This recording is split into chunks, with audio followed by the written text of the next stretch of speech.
edition of In Play. Meet maybe the most important man in the return of golf to the Olympic Games. This is not normal. Invoices are now well past due, but we've got something pretty exciting here.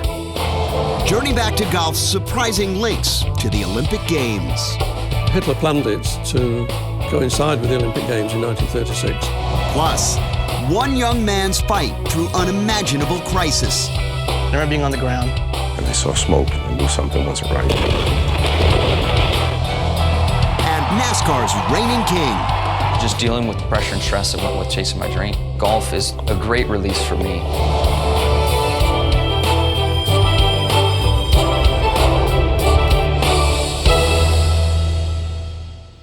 This, the scene last night in Sochi, Russia, as the 22nd Olympic Winter Games came to a close. And as the flame was extinguished, so starts the countdown.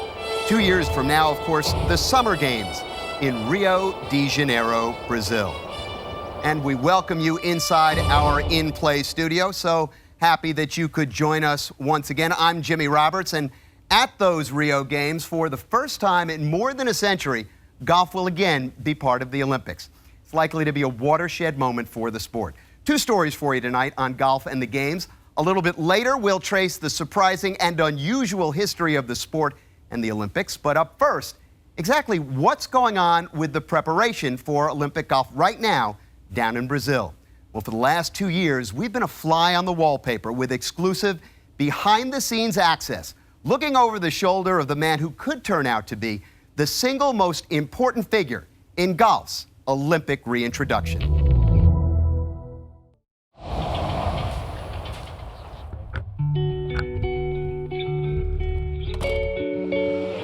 I don't know that we will ever get to build a more significant golf course. I think it is the opportunity of a lifetime. In March of 2012, this small-town designer beat out 7 of the industry's biggest names, including Hall of Famers Jack Nicklaus, Greg Norman, and Gary Player, for arguably the most important golf course to be built in decades, maybe ever. It's always been our goal to be intentionally small. You know, we didn't want to have 10 projects on the go. Jim and I understood that we wanted to do 2 or 3 at a time, give them our full attention. All right, we just earned 1/18 of our fee. With mom and pop loving care, the Hans team has worked on some of the game's most treasured properties. Hey, Jim, how cool is this? Winged Foot, Sleepy Hollow, and for the last 12 months, a massive restoration and renovation of the Doral Blue Monster. Hans and his family live in Malvern, Pennsylvania, a suburb northwest of Philadelphia. The company's home office is an office in his home. I'm on the road so much, so the last thing I wanted to do was come home and then leave the house and go to an office. This gives me the flexibility to be home, be involved, be around when things are happening, when dinner's being made, when kids come home from school. Known for his minimalist design philosophy, Hans and his design partners presented the Olympic Committee a plan in hopes of leaving much of the property intact. But there was one other ace in the hole.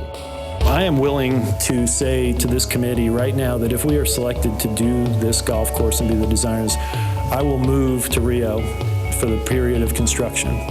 I will come down here with my wife and 15-year-old daughter. I don't see how a golf course can be designed from a different continent or on a computer or in an office. It was always going to be part of our presentation. Tracy and Kaylee, our youngest, they had to sign off. I mean, it couldn't be something where I just dropped it on the committee down there and came back and said, hey, I think we did great. Oh, and by the way, you're moving to Brazil.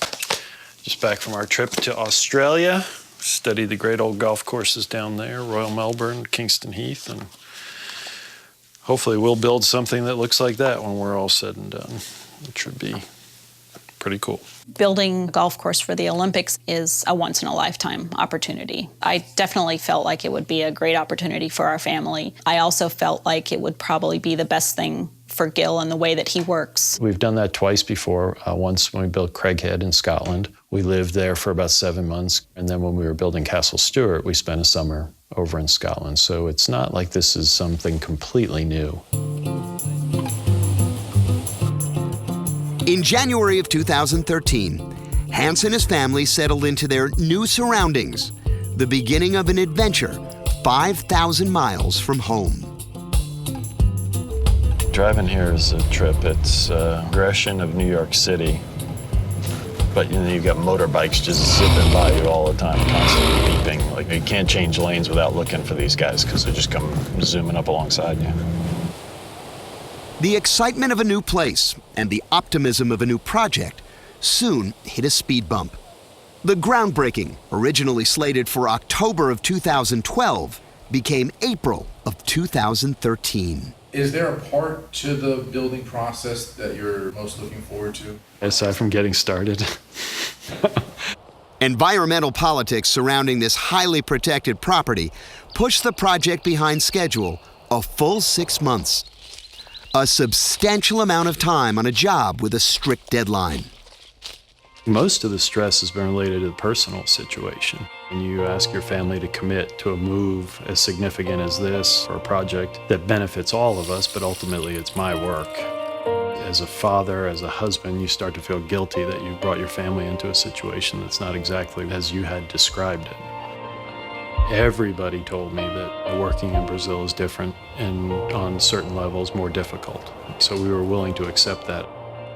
In April, the land clearing and shaping finally began, albeit at a glacial pace, but necessary when the environmental concerns are considered.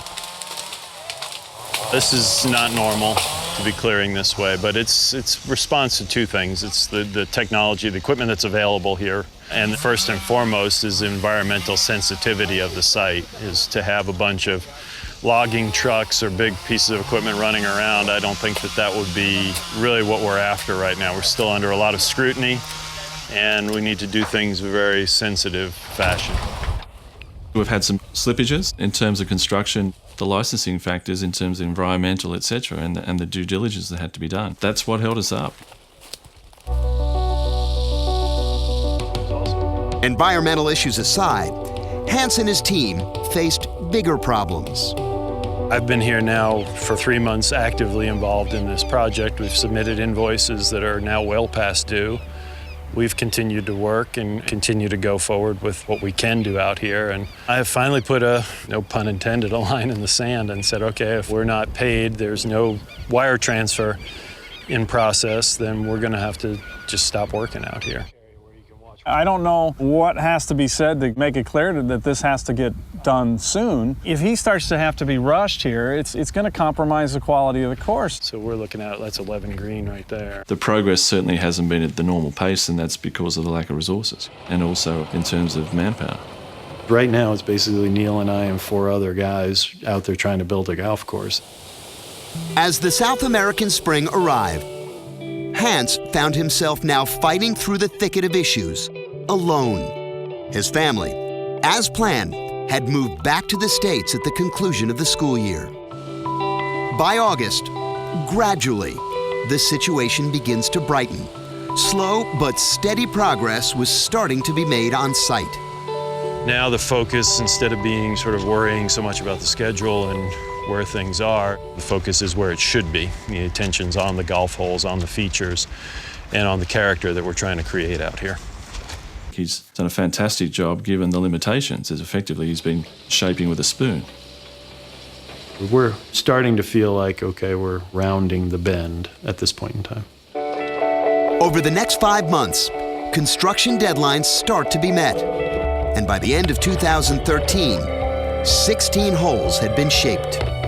The schedule has changed, not to fit the pace, but basically to fit the reality of where we are now. So I think now we have a realistic schedule that we'll have this golf course being completed sometime in the first half of 2014. Every time I talk to Gil, he is more and more excited about the progress that's being made. And yes, it's not going as fast as we would like it to go, but the process is moving along nicely. We can clearly see in what we're building in the landforms that exist that we've got something pretty exciting here. The best parts of the day, that's when the optimism bubbles through of, boy, wait till we finish this, how good it's going to look.